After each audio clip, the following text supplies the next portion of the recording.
That's a very nice tie, Jim, by the way. Thank you very much. Yes. Yesterday, the U.S. hit 100,000 deaths from the coronavirus. That happened at around 6 o'clock yesterday evening. It took until about 9 in the morning for the president to recognize that on Twitter. What took him so long? Look, the president recognized that landmark before we even hit it. The president, that was, after all, it was the impetus behind him lowering the flag to half-staff. He did that for several days, and that was an acknowledgement of that number approaching, and he acknowledged it in a tweet this morning.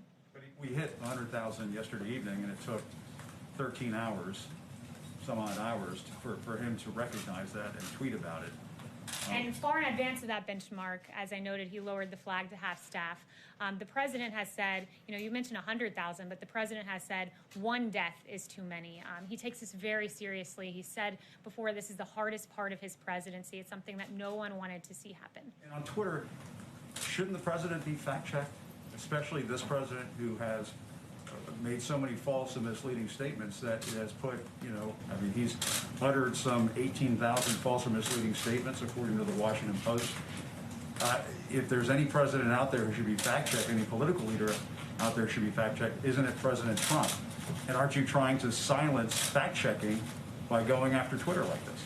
Look, well, first I would say I disagree with all, if not almost all, of those assertions that you're making there because, look, if you're going to get into the fact-checking business, there's no one that should be fact-checked more than the mainstream media that has been continually wrong about a number of things.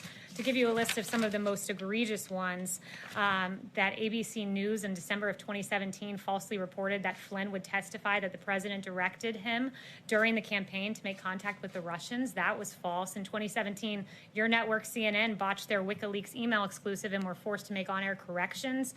CNN's Jem Sciutto, another CNN one, dropped a fictional bombshell in 2018, July, claiming that Michael Cohen would tell federal investigators that the president knew of the Trump Tower meeting. And there are many more, not to just put the onus on CNN there. So if anyone needs to be fact-checked, I think it should be the media. There are news outlets that make mistakes from time to time. We own up to those mistakes. We correct those mistakes. Not always. I have many you guys haven't owned up to. I could get to. We do on a regular basis. The president never owns up to any of his false or misleading statements or outright lies. You have pledged in this briefing room to never lie to the American people. Are you saying that the president of the United States has never lied to the public before?